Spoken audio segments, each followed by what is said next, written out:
दोस्तों, आज की कहानी है छोटे कपड़े वाली बहू। तो आइए इस कहानी को सुनते हैं। आईने के सामने खड़ी होकर रितिका तैयार हो रही थी। उसने मिनी ड्रेस पहन रखी थी, लाल रंग की लिपस्टिक और आंखों में काजल लगाकर वो बहुत ही सुंदर दिख रही थी। उसने बाल में अच्छे से जूड़ा भी बनाया था। अपनी खूबसूरती को आईने में निहारते हुए वो गालों में पाउडर लगा रही थी। रितिका, थोड़ा टच अप और कर लेती हूँ, शादी में जाना है तो मेकअप तो थोड़ा हैवी होना चाहिए ना, तभी तो लोगों की नज़र दूल्हा दुल्हन के अलावा मुझ पर भी पड़ेगी। कुछ देर बाद वो पूरी तरह तैयार हो गई, लेकिन उसे डीईओ नहीं मिल रहा था।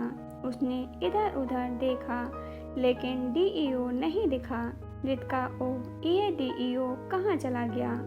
यहीं तो रखा था, रवि से पूछती हूँ। उसके बाद उसने ऊंची हील वाली सैंडल पहनी और खटखट करती हुई ड्राइंग रूम में आई, जहां उसका हस्बैंड रवि मोबाइल में गेम खेल रहा था। रितिका, तुमने मेरा डीईओ देखा है क्या?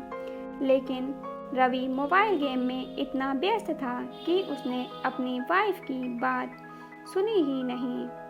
एक दो बार रितिका ने फिर से रवि से वही बात पूछी, लेकिन वो तो मोबाइल गेम में पूरी तरह घुसा हुआ था। ये देखकर रितिका को गुस्सा आ गया और वो रवि के पास गई और उसके हाथ से उसका मोबाइल छीन लिया। रवि, अरे ये तुम क्या कर रही हो? ये बोलकर उसने जैसे ही अपनी पत्नी की ओर देखा, वो देखता ही रह गया। कुछ देर रितिका भी उसे घूरते हुए देखती रही और फिर कहा, रितिका, क्या बात है, तुम मुझे ऐसे घूर कर क्यों देख रहे हो? पहले तुमने मुझे कभी देखा नहीं है क्या? रवि, तुम ये पहन कर जा रही हो शादी में, इस मिनी स्कर्ट में। रितिका, क्यों, कुछ खराबी है इसमें? क्या इसमें? रवि, अरे नहीं नहीं नहीं, खराबी नहीं है, लेकिन तुम्हें पता है ना कि कितनी ठंड है बाहर। हर दिन न्यूज़ में ठंड के कहर की खबर छप रही है। अगर तुम ऐसी ड्रेस में जाओगी तो लोग क्या कहेंगे? रितिका, शादी के पहले तो तुम बड़े मॉडर्न बनते थे, शादी के बाद तुम भी टिपिकल मर्द हो गए हो। अरे लोग क्या कहेंगे यह सोचकर मैं कपड़े पहनना छोड़ दूं? अजी सुनो, मुझे नहीं जाना तुम्हारे साथ शादी में, तुम ही जाओ अकेले। ये कहकर रितिका गुस्से में अपने कमरे में जाने लगी तो रवि ने उसका हाथ पकड़ लिया। रितिका, छोड़ो छोड़ो मेरा हाथ, सारे के सारे मर्द एक जैसे ही होते हैं। शादी के पहले उनका अलग चेहरा होता है और शादी के बाद तो उन्हें लगता है कि औरतें बस उनके इशारों पर चलती रहें। वो जो चाहें औरतें वही करें, जो चाहें पहनें, जो चाहें खाएं, जहां वो चाहें औरतें जाएं। अरे आप लोग पत्नी को पत्नी नहीं दासी चाहिए होती है। रवि, रितिका देखो, तुम बात को क्यों खींच रही हो? रितिका, मैं खींच रही हूँ, लो कर लो बात। शादी में मैं क्या पहनूं क्या ना पहनूं, ये अब आप डिसाइड करेंगे। रवि, रितिका, मैं ये कह रहा हूँ कि मैं तुम्हारे कपड़े डिसाइड करूँगा, तुम्हें जो पहनना है पहनो, लेकिन तुम देख रही हो ना कितनी सर्दी है। अगर इन छोटे कपड़ों में तुम बाहर जाओगी तो बीमार होने का डर है। रितिका, बीमार तो बहाना है रवि, तुम खुद नहीं चाहते कि मैं तुम्हारे साथ शादी में ऐसे कपड़ों में जाऊं। रवि, नहीं रितिका, ऐसा बिल्कुल नहीं है। तुम्हारा अगर मिनी ड्रेस में ही शादी अटेंड करने का मन है तो नो प्रॉब्लम। रवि बात ज़्यादा बढ़ाना नहीं चाहता था, क्योंकि उसे पता था कि रितिका सुनेगी नहीं। रितिका मिनी ड्रेस में ही शादी में पहुंच गई। वहाँ सभी की नज़र उसी पर टिक गई। सभी उसे घूर घूर कर देख रहे थे। रवि को थोड़ा अजीब महसूस हो रहा था, लेकिन रितिका तो बहुत खुश थी। रितिका, देख रहे हो सभी मुझे कैसे घूर घूर कर देख रहे हैं। लगता है मैं कुछ ज़्यादा ही ब्यूटीफुल लग रही हूँ। और एक तुम थे जिसने घर पर कितनी नौटंकी की इन कपड़ों को लेकर। रवि ने रितिका की बातों का कोई जवाब नहीं दिया। उधर रवि के सामने तो नहीं, लेकिन उसकी पीठ पीछे सभी रितिका के कपड़ों को लेकर बातें बना रहे थे। शर्मा, अरे यार, रवि की वाइफ को क्या हो गया? वर्मा, देख रहे हो कैसी ड्रेस पहन के आई है। वर्मा, अच्छी तो है ड्रेस शर्मा। शर्मा, अरे ड्रेस तो अच्छी है, लेकिन इतनी सर्दी में कौन ऐसी ड्रेस पहनता है भाई? गजब हाल है भाई वर्मा। अरे जिसने ऐसे कपड़े पहने हैं उसे सर्दी नहीं लग रही, तो तुम क्यों अपना खून जला रहे हो? चलो अब पेट पूजा का समय हो गया है। सुना है शादी में 5 स्टार होटल के शेफ बुलाए गए हैं। खाना खाते वक्त भी सभी की नज़र रितिका पर ही थी, लेकिन रितिका को लग रहा था कि सभी उसकी खूबसूरती को निहार रहे हैं। रितिका, रवि, सभी लोग मुझे घूर रहे हैं और एक तुम हो कि खाने पर टूट पड़े हो। एक सेल्फी तो ले लो। रवि, हाँ सेल्फी, हाँ हाँ रुको, मैं हाथ धोकर आता हूँ। रवि ने हाथ धोकर सेल्फी ली। जैसे जैसे रात बढ़ रही थी, सर्दी और भी ज़्यादा बढ़ रही थी। सभी लोगों ने तो गर्म कपड़े पहन रखे थे, तो उन्हें कुछ खास फर्क नहीं पड़ रहा था, लेकिन रितिका की हालत अब थोड़ी खराब हो रही थी। रितिका, रवि, बहुत ठंड लग रही है, अब घर चलें। रवि, घर? शादी नहीं, शादी देखनी नहीं क्या तुम्हें? रितिका, नहीं रवि, इतना पेशेंस नहीं है मुझ में। रवि और रितिका अपनी कार से घर वापस लौट आए। अगले दिन रितिका ने रवि को कांपते हुए जगाया। रितिका, रवि, रवि उठो ना। रवि, क्या हुआ रितिका, तुम इस तरह कांप क्यों रही हो? रवि ने रितिका के सिर पर हाथ रखा तो वो तवे की तरह गर्म था। रवि, रितिका, तुम्हें तो तेज बुखार है।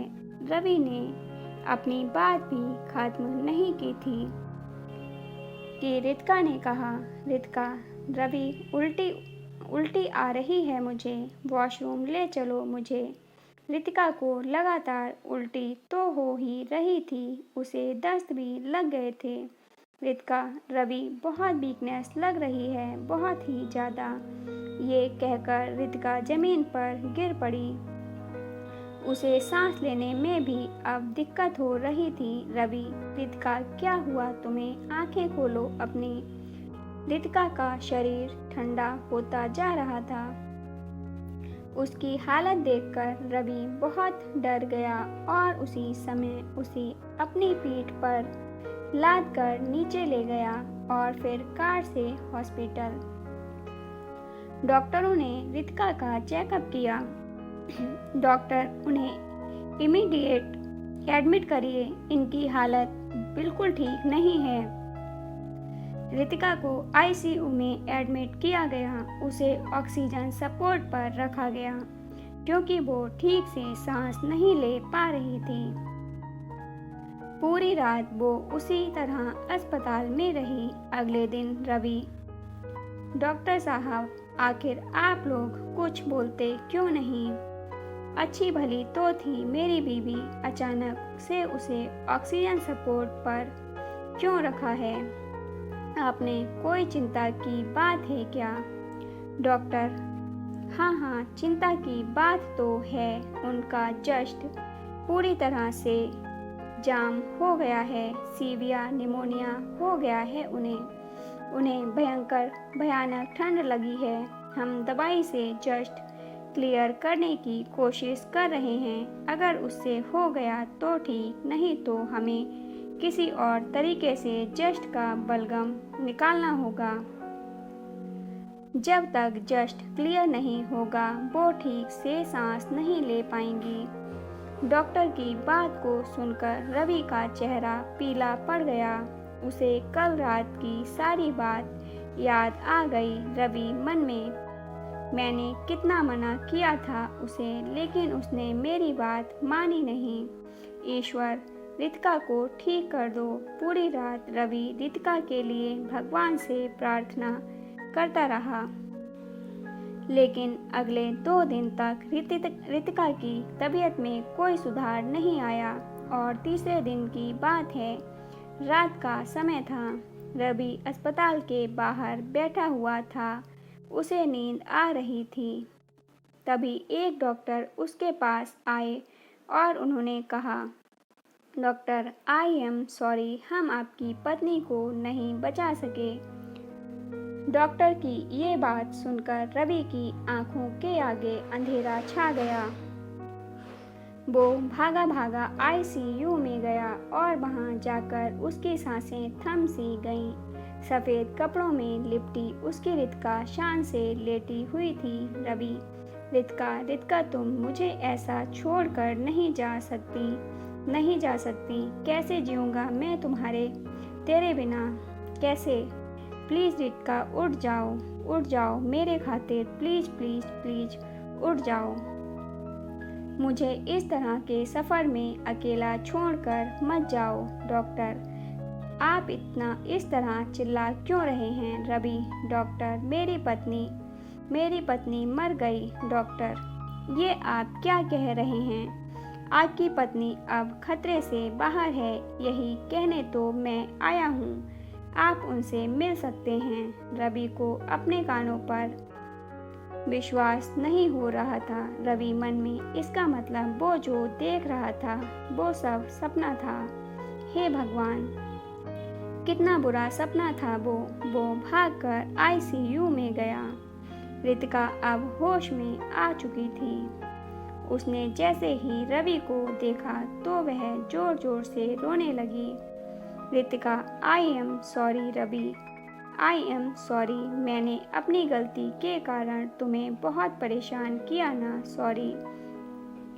अब मैं कभी छोटे कपड़े नहीं पहनूंगी। रवि, नहीं रितिका, कपड़ों में बुराई नहीं है, बस हर कपड़े का एक समय होता है। अब स्विमिंग पूल में हम लुंगी पहन कर रहेंगे तो कितने फनी लगेंगे, क्यों, है ना? रवि की बातों को सुनकर रितिका ने उसे मुस्कुराते हुए गले लगा लिया। दोस्तों, इस कहानी के विषय में आपकी क्या राय है कमेंट बॉक्स में ज़रूर बताइएगा। साथ ही यदि कहानी पसंद आई हो तो कहानी को लाइक और शेयर ज़रूर कीजिएगा और ऐसी ही अन्य कहानियों को सुनने के लिए चैनल को सब्सक्राइब कर लीजिएगा। धन्यवाद दोस्तों।